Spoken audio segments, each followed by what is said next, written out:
जय हिंद दोस्तों। आप सभी का के शाह क्लासेस में स्वागत है।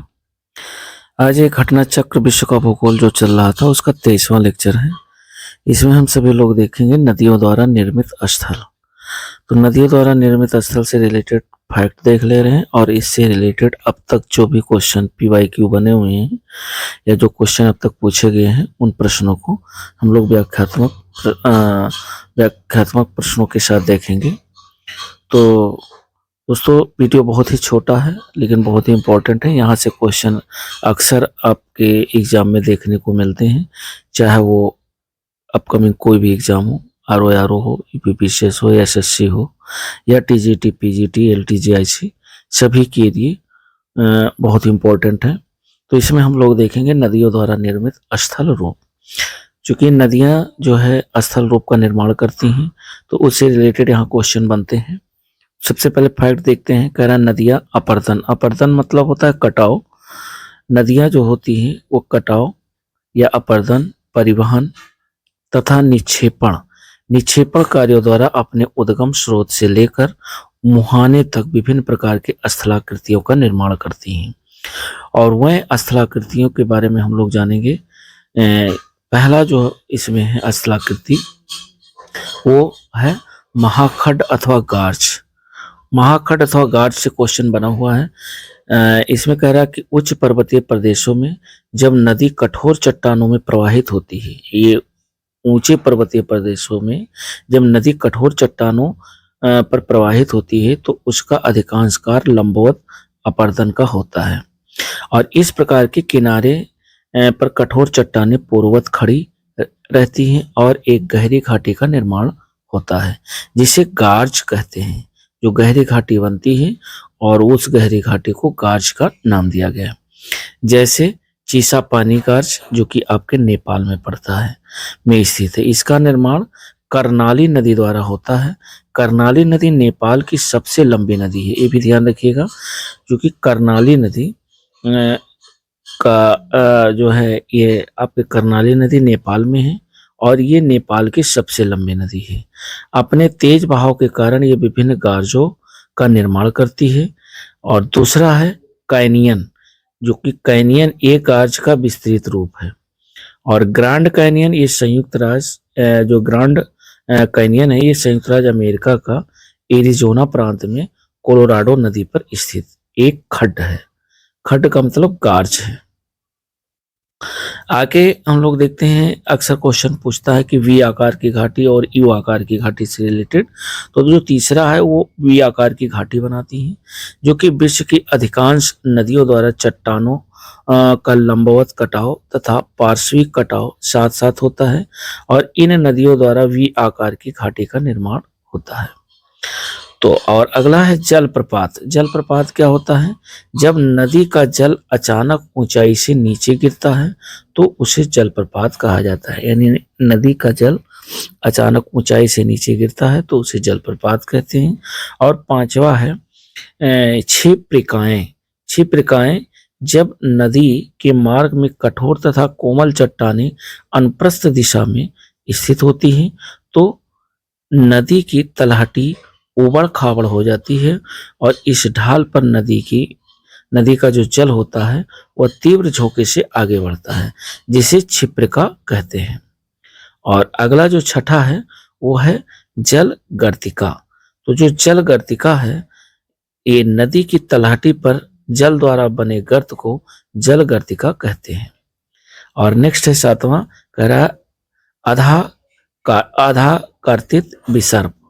ये बहुत ही गहरे और चौड़े नदी विसर्प होते हैं जिन्हें नदी कठोर चट्टानों में अपनी अपर्दन क्रिया द्वारा बनाती है। और नेक्स्ट है कि नदी वेदिकाएं। नदी वेदिकाएं किसे कहते हैं? तो नदी घाटी के दोनों पार्श्वों पर पाई जाने वाली जो वेदिकाएं हैं उनको नदी वेदिकाएं कहते हैं। और नवा पॉइंट है कि जलोढ़ शंकु। जलोढ़ शंकु नदियों द्वारा निक्षेपित नद भार गिरपथ से बाहर की ओर शंकु के रूप में फैल जाता है, जिसे हम जलोढ़ शंकु कहते हैं। जलोढ़ शंकु कहते हैं। और नेक्स्ट है गोखुर झील। गोखुर झील पर क्वेश्चन कई बार बना हुआ है, ध्यान रखिएगा। गोखुर झील ये मैदानी भागों में नदियों की घुमाव जो कि एस आकार के होते हैं, अंत में ये घुमाव इतना अधिक हो जाता है कि यह मुख्य नदी से अलग हो जाता है और इस अलग हुए भाग को गोखुर झील कहते हैं। कौन सी झील? गोखुर झील, जो कि एस आकार। और 11वां कह रहा है कि प्राकृतिक तटबंध नदियों के प्रौढ़ावस्था में निक्षेपण द्वारा, नदियों के प्रौढ़ावस्था में निक्षेपण द्वारा किनारों पर एक प्रकार के बांध से बन जाते हैं, जिन्हें हम प्राकृतिक तटबंध कहते हैं। 12वां है डेल्टा। डेल्टा जब नदियां किसी समुद्र या झील में गिरने लगती हैं तो अपने अवसाद के निक्षेपण द्वारा ग्रीक अक्षर डेल्टा जैसी स्थलाकृति का निर्माण करती हैं, जिसे डेल्टा कहा जाता है। डेल्टा पर भी क्वेश्चन कई बार बना हुआ है, कई एग्जामों में पूछा गया है। और नेक्स्ट जो हमारा पॉइंट है, कह रहा है कि सर्वप्रथम डेल्टा शब्द का प्रयोग नील नदी के मुहाने पर हुए निक्षेपात्मक स्थल के रूप में हेरोडोटस द्वारा किया गया था। डेल्टा निर्माण की कुछ प्रमुख आवश्यक दशाएं होती हैं, जो इस प्रकार हैं। पहला है अत्यधिक नदी भार, नदी में अवसाद की पर्याप्त मात्रा, नदी का आकार एवं आयतन अधिक हो, नदी ढाल एवं बेगमद हो और सुस्थिर सागर तट, सागरीय लहरें एवं ज्वारीय तरंगे जो है कम प्रभावशाली हो, एवं सागर का चौड़ा तथा मंद ढाल। गंगा डेल्टा, गंगा डेल्टा ये विश्व का बृहत्तम डेल्टा है। ये भी क्वेश्चन बहुत ही इंपॉर्टेंट है। गंगा डेल्टा पूछा गया है, ये विश्व का सबसे बड़ा डेल्टा है गंगा डेल्टा। ये बांग्लादेश एवं भारत के पश्चिम बंगाल राज्य में बंगाल की खाड़ी जो कि हिंद महासागर में स्थित है, इसे गंगा यमुना डेल्टा के नाम से भी जाना जाता है। तो विश्व का सबसे बड़ा जो डेल्टा है वह आपका जो है गंगा ब्रह्मपुत्र डेल्टा के नाम से जाना जाता है, जो कि बांग्लादेश और भारत के पश्चिम और बंगाल की खाड़ी जो कि हिंद महासागर में स्थित है। अब इससे रिलेटेड क्वेश्चन हम लोग देखते हैं, जो कि क्वेश्चन यहाँ से बना हुआ है। और ये क्वेश्चन पहला कह रहा है कि डेल्टा का निर्माण उन स्थानों पर होता है जहां निम्नलिखित नहीं होते हैं। चट्टानें नहीं होती हैं, या तेज हवाएं नहीं होती हैं, ज्वार भाटा नहीं होता है, या गहरा समुद्र नहीं होता। तो डेल्टा का निर्माण उन्हीं स्थानों पर होता है जहां गहरा समुद्र नहीं होता है। बाकी ज्वार भाटा के समय, चट्टानें या तेज हवाएं, इनके समय में डेल्टा का निर्माण होता है, लेकिन जहां गहरे समुद्र होते हैं वहां डेल्टा का निर्माण नहीं होता है। तो फर्स्ट नंबर का राइट ऑप्शन आपका डी विकल्प होगा, गहरा समुद्र। इसे रिलेटेड कुछ फैक्ट दिया हुआ है, देख ले रहे हैं। कह रहा है जहां नदी सागर से मिलती है वहां यदि समुद्र गहरा होगा तो उपयुक्त अन्य विकल्पों की अपेक्षा डेल्टा निर्माण ज्यादा प्रभावित होगा। यद्यपि डेल्टा निर्माण के लिए कई दशाएं एक साथ कार्य करती हैं। तो डी विकल्प यहाँ सही है। 2 नंबर कह रहा है कि विश्व का बृहत्तम डेल्टा जो है निर्मित होता है। ये भी हम लोगों ने फैक्ट्स में देखा है। तो ये कहाँ निर्मित होता है? विश्व का सबसे बड़ा जो डेल्टा निर्मित होता है वो है आपका गंगा ब्रह्मपुत्र डेल्टा, जो कि ए विकल्प 2 नंबर का सही है। और गंगा डेल्टा ये विश्व का बृहत्तम डेल्टा है। यह जो है बांग्लादेश एवं भारत के पश्चिम बंगाल राज्य में बंगाल की खाड़ी जो कि हिंद महासागर में स्थित है, इसे गंगा ब्रह्मपुत्र डेल्टा के नाम से भी जाना जाता है। तो विश्व का सबसे बड़ा डेल्टा जो निर्मित है वो गंगा ब्रह्मपुत्र नदी पर निर्मित है। अगला 3 नंबर क्वेश्चन हम लोग देखते हैं। 3 नंबर कह रहा है कि निम्नलिखित नदियों में से किसके मुहाने पर पक्षी के पंजे की आकृति वाला डेल्टा बनता है? वेरी वेरी इंपॉर्टेंट, कई बार ये क्वेश्चन पूछा गया है। तो पक्षी के पंजे की आकृति वाला जो डेल्टा बना हुआ है ये मिसिसिपी मिसौरी नदी पर बना हुआ है। तो राइट ऑप्शन आपका डी विकल्प होगा। मिसिसिपी नदी जो कि मैक्सिको की खाड़ी में पक्षी के पंजे की आकृति वाली डेल्टा बनाती है, जबकि नील नदी चापाकार डेल्टा बनाती है। ये भी ध्यान रखिएगा, जो नील नदी बनाती है ये जो है ये चापाकार डेल्टा बनाती है, चापाकार। और जो मिसिसिपी मिसौरी जो नदी है ये पक्षी के पंजे की आकृति वाला डेल्टा बनाती है, तो ये भी ध्यान रखिएगा। चापाकार आकृति वाली नील नदी बनाती है। और तो इसका जो राइट ऑप्शन 3 नंबर का होगा वो डी विकल्प होगा। 4 नंबर क्वेश्चन कह रहा है कि ग्रांड कैनियन है। ग्रांड कैनियन क्या है? ग्रांड कैनियन एक खड्ड है या जिसे गार्ज कहते हैं। तो ग्रांड कैनियन एक खड्ड या गार्ज है, तो राइट ऑप्शन 4 नंबर का ए विकल्प होगा। ग्रांड कैनियन संयुक्त राज्य अमेरिका के एरिजोना प्रांत में कोलोराडो नदी पर स्थित एक खड्ड है। और 5 नंबर क्वेश्चन कह रहा है कि चीसापानी गार्ज स्थित है। Very very important. चीसापानी जो गार्ज स्थित है ये आपके नेपाल में स्थित है। अभी हम लोगों ने ऊपर फैक्ट्स में देखा तो 5 नंबर का भी विकल्प सही है। चीसापानी गार्ज नेपाल में स्थित है और इसका निर्माण कर्नाली नदी के द्वारा होता है। चीसापानी गार्ज का जो निर्माण होता है वो कर्नाली नदी के द्वारा होता है। 6 नंबर क्वेश्चन कह रहा है कि निम्नलिखित में से कौन सा एवं सही सुमेलित नहीं है।